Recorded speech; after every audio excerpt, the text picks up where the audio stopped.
again billions of taxpayers' money, thanking himself for having spent almost 40 years in power.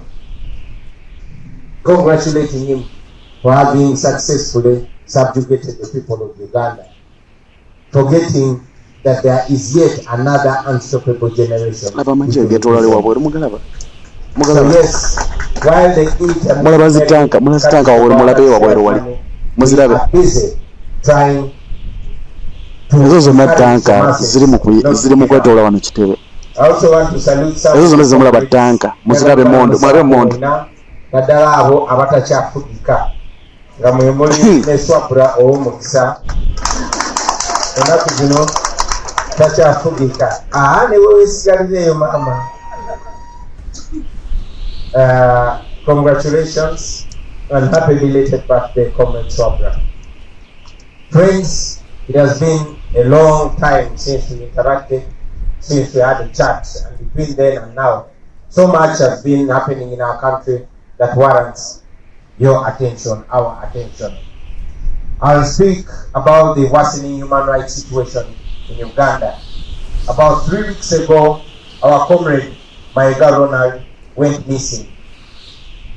And a week later, when he showed up, he reported to us about his gross torture. Young Mayiga.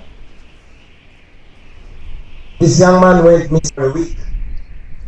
And when he resurfaced, he had all these wounds of torture. He told us that he had been detained.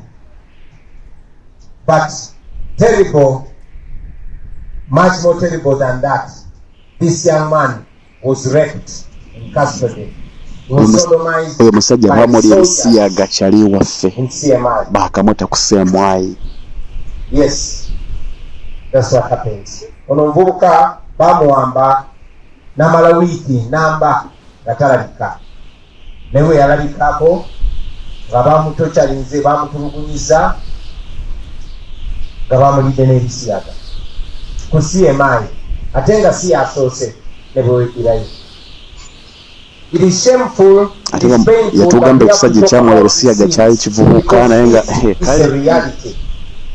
this is a reality. Our comrade Mayiga Ronald is one of the many political prisoners that were arrested in 2021. 4 of them, including him, but many of them remain. There were 32 altogether, including Olivia Rutaya, who is still in prison. So Mayiga's case of sodomy is not new. We have shown you young boys that have been sexually assaulted by soldiers in Ugandan military uniform in CMI. He recorded the same statement at the police escorted by our lawyers. But we still know that nothing is going to be done because this regime has weaponized sexual assault, has weaponized sodomy, has weaponized rape against women and men as a way of torture against members of the opposition. This week, former RCC, the one Anderson Burura, was detained. Apparently, he was harassing or annoying Madame Anita Mong. Interestingly, a few months ago, the same Burura was on the media all over, mocking the victims of torture. Those victims, Burura was on TV and radio, constantly mocking them and saying they are faking their stories to get asylum. Today, Burura is in prison on the same trumped-up charges. Of course, we criticize that lawlessness, and yes, we call for his freedom. And we hope that the plight of Burura communicates to those people in the regime, the NRM members, even to us here, that in a sinking boat called Uganda, nobody is safe. Tewali is safe.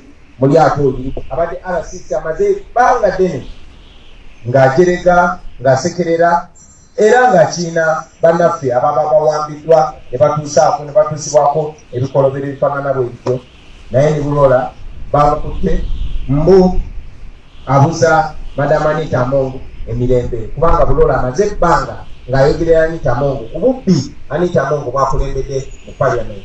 Kati Bulola ali mu kkomera. Tumumirira okukwata n'okutulugunya Bulola. Tuyinza obutakkaanya naye n'ebyakola obutakkaanya nabyo, naye twagala naye afuna eddembe lye.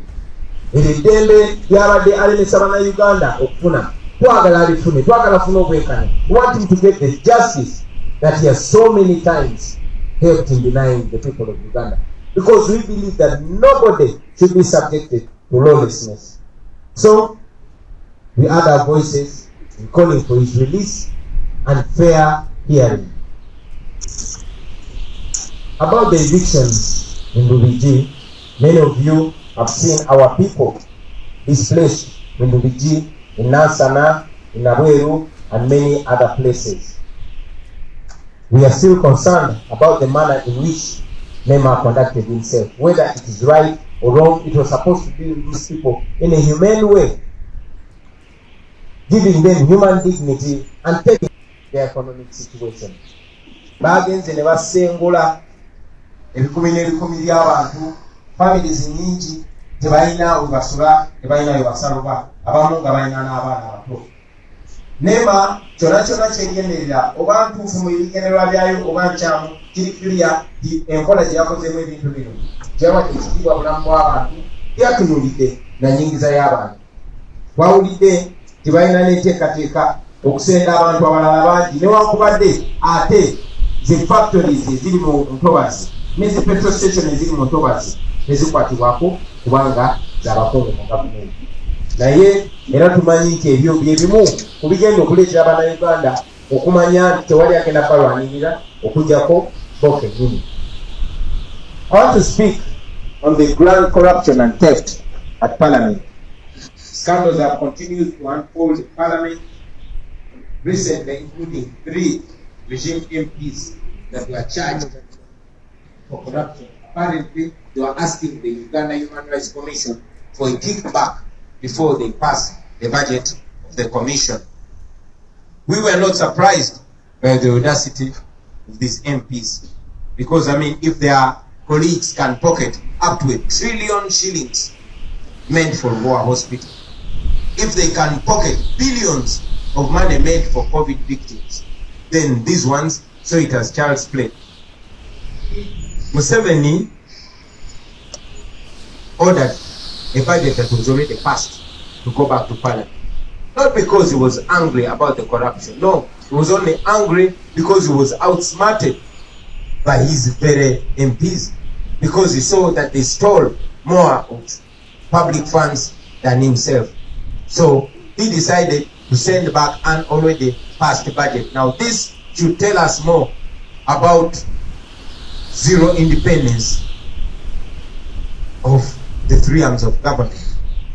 If elected members of Parliament can be abducted outside the court and they are disappeared, members of Parliament, moreover from the ruling party, then all of us should be reminded of where we stand in this Uganda today. Mulabye mwenna obubbi obugenda maaso mu Parliament.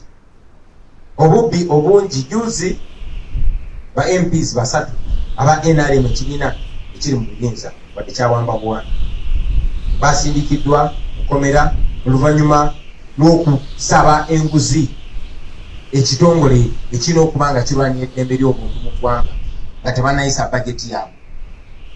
Naye era nga bwe mbagamba kino tikirina twewuunyisa, kubanga bwe wabanga bannaabwe basobola okubba akatabali kakalamba akalina okubeerako eddwaliro ly'erubowa, baba basobola okubba sente zirina okuyamba okugula ebyuma ebyamba okussa balwadde ba COVID, then bano balaba tikya bulijjo.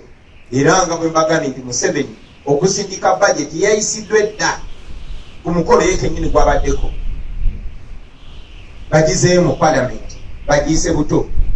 Tekiraga nti yali alwanyisa nguzi, wabula yanyiga banyizi ti banne ate abakozi be ba MP be bamusinga okubba sente z'omuwomusolo, n'agamba nedda tebayinza musinga mu kazanyo ke n'agisindikiddeeyo. Ekyo njagala kibalage bassebo ne bannyabo nti amasiga ga gavumenti 3 tegakyekengerera n'omulundi n'ogumu. kati eri one man show saababbi kyasalawo kyekitambula. Eyo ye Uganda gye tulimu. About our school of leadership, the Secretary General has already told you about our school of leadership and its status. We've said it before and we say it again that as NUP we believe